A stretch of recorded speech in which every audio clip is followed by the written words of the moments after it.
Hi guys, it's Scibor, and today I'm joined by two people that are making a huge difference in the South Charlotte community. I'm joined with Paul Harrold and Shannon Houlihan of Paraguide, who are really out to change the world in terms of triathletes with special needs. So this is something that's really been going on now for just under a year. Correct. And it's something that's fantastic, something that's certainly striking a positive chord with me as a triathlete.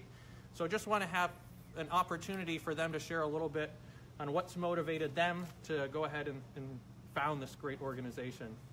Absolutely. Well, thank you, David. First of all, thank you for having us and making us kind of your first live interview.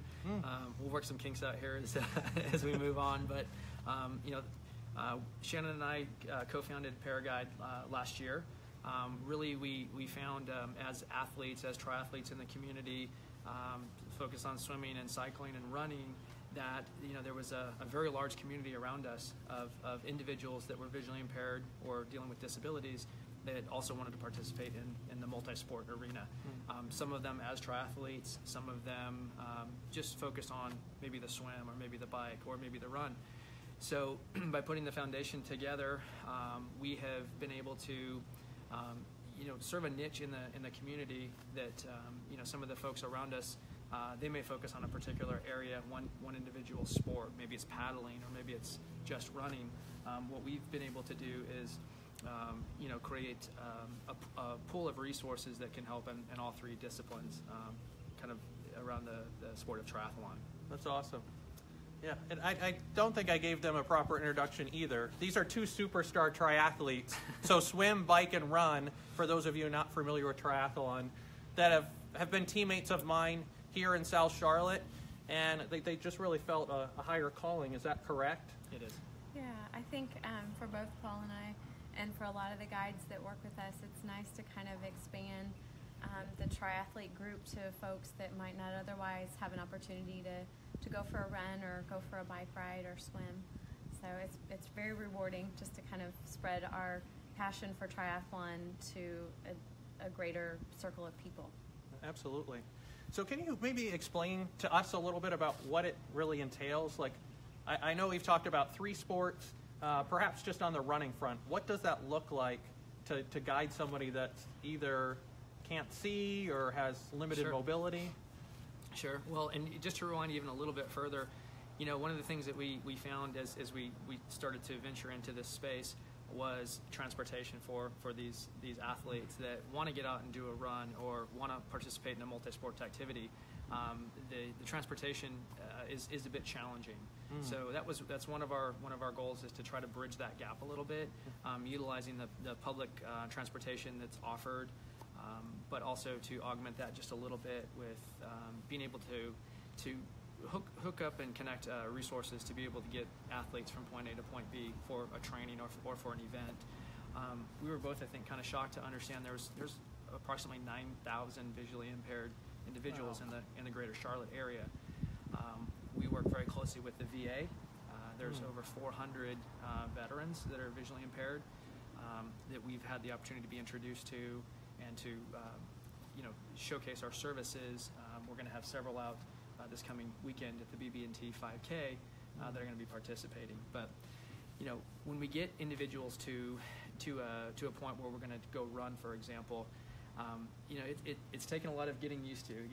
We've read a lot. We've tried to follow kind of the best practices, if you will, of guiding.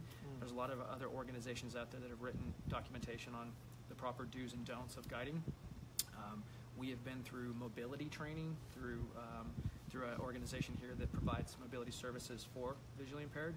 So walking around uptown Charlotte with blindfolds and with canes, crossing streets, understanding how to get in and out of a door, it's a world that we were not exposed to whatsoever. So going through that and understanding the fundamentals has been good as we're mentors to others to become guides. So you want to talk a little bit about some of our guide clinics and how we get people ready to go guide? Yeah, so we hosted about 4 last fall, getting ready for the Charlotte Marathon.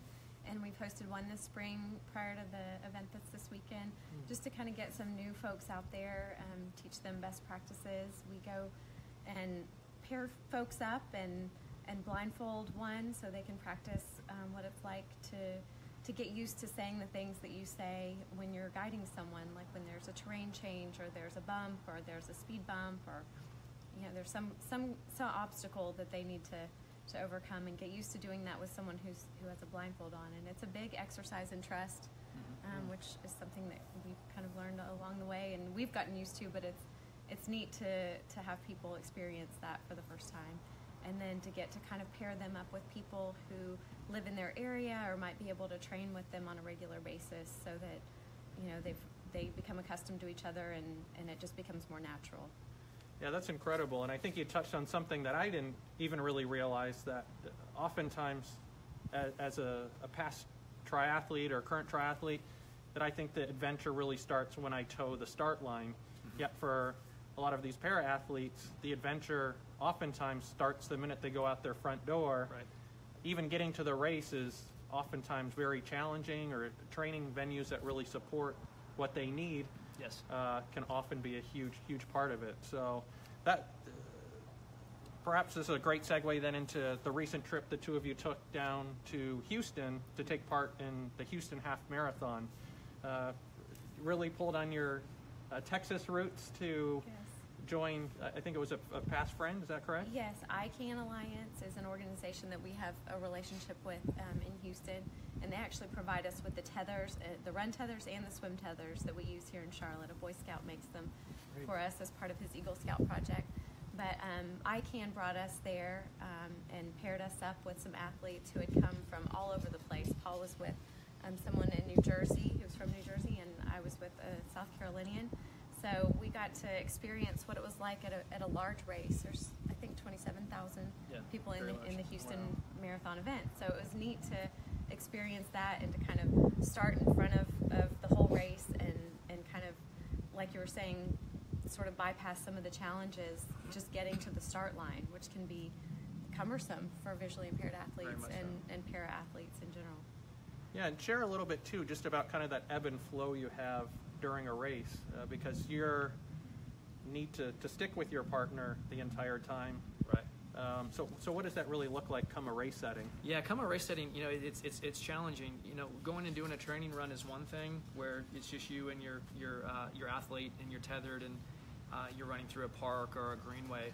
When you show up to the race, it's a whole different experience. I mean, you've got so many people. You're negotiating for position at the start.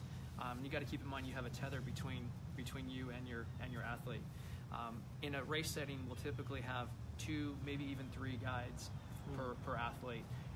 So we'll have the primary guide, which is tethered to the actual runner, and then we'll have what we call some scout guides. So typically one that'll run up front and one that will run behind, just to give us a little bit of cushion and a little bit of buffer.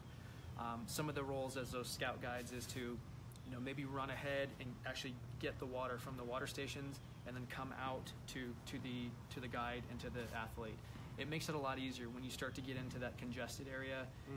You got people that sometimes try to cut between you and the visually impaired runner. With a tether in between, it gets a little bit challenging.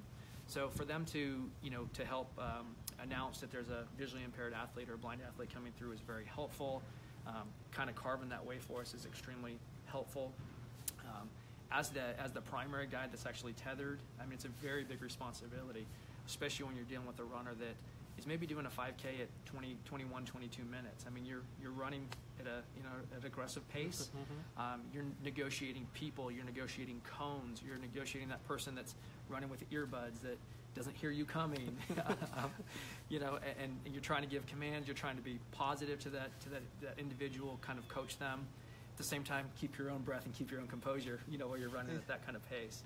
So it's, race day is a challenge at the actual race. Some of the preparation leading up to the race is even that much more challenging with, Shannon takes on the responsibility of pairing all of the athletes and the guides.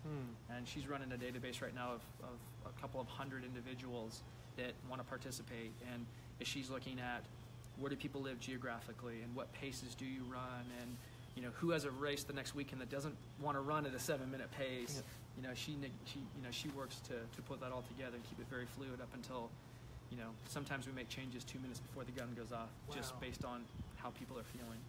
Yeah. So that part's challenging, but it's good. It's great because we have relationships with all of these different folks, and so you kind of know, well, who can do what and who's available for this, and who might have just gotten an injury last week, so we kind of have to factor that into the whole, it's like a big puzzle and trying to figure it all out. Yeah, and it just sounds like it's a very intimate experience too, just because you've got the tether and just the fact that you're moving, it's just very close proximity wise. So you really get to know the person at a deep level. Yes. Yeah. So, like all we were talking, all triathletes are used to kind of being in close quarters with people, touching, and they're spitting and sweating and water passing back and forth. So it's very intimate, and you definitely form a close bond with the people that you train with and that you race with, for sure. That's kind of how we kick off our guide clinic. We talk about this is one of the most rewarding experiences you'll have as an athlete, is to guide somebody else. But there's some caveats. There's more bumping, there's more sweating, there's spitting, there's, you name it. It is a very intimate experience, very, very physical, a lot of contact. But I mean, you really, as the race goes on, or as your training goes on, you really develop that cadence with your athlete. And I mean, it is amazing when you watch people just work in unison together, and one person who just can't see and the other person is that eyes and that command. It's pretty powerful. That's incredible. So I know you've had some great momentum early on. We've learned a little bit about what it entails to be a guide, the experience as an athlete. Yes. So what are your really plans, and where do you need support here in the Carolinas to keep this momentum going for you, the athletes, and the program? Yeah, definitely. Well, longer term, I like to shoot big.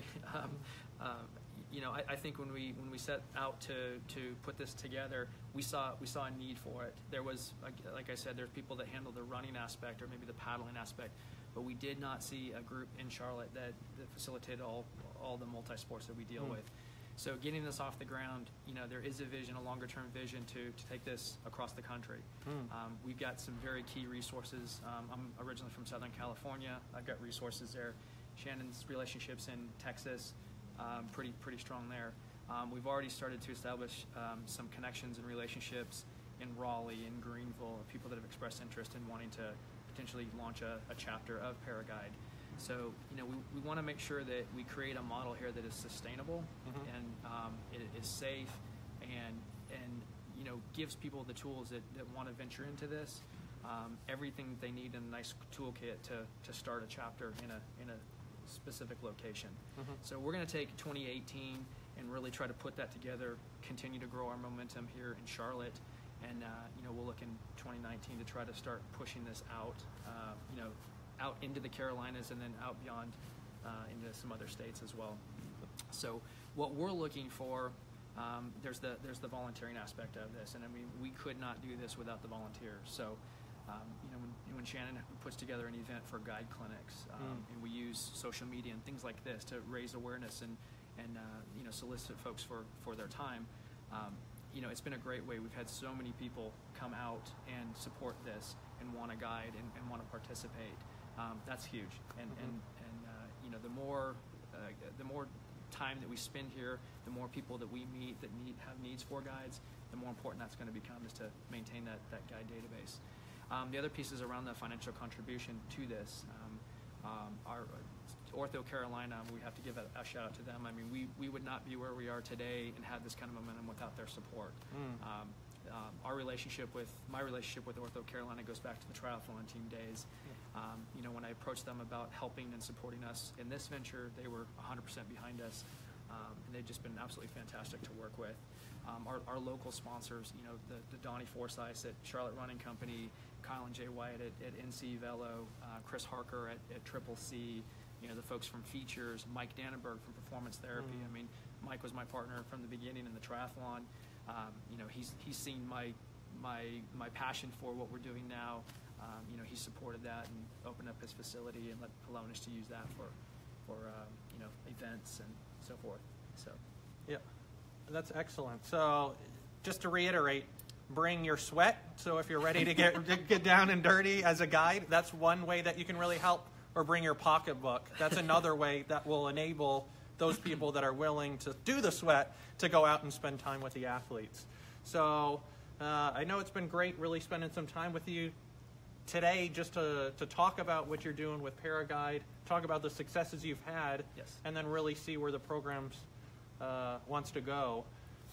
So if people are interested in learning more about it, what's really the best way that they can find out additional information? Yeah, but probably the best way is we do have a website up and running today, and that address is www.paraguide.org.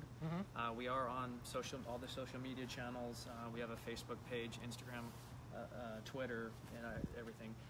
Shannon does an absolutely fantastic job of really showcasing what we're doing on a regular basis. So from the tandem clinic we had 2 weekends ago to the run that she did on Saturday with an athlete, we're able to capture that and to show that the difference, and that's been a really good tool for us to help bring visibility to this and awareness, and get folks to help support us. That's awesome. Anything else you want to add, Shannon? Thank you so much for your time. We appreciate it. Yeah, absolutely. So again, we've got a lot of great things here in the Charlotte area.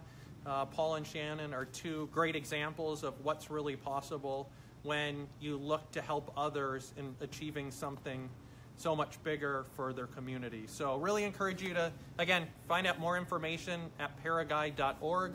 Otherwise, reach out to me direct. I'm more than happy to put you in contact with them directly.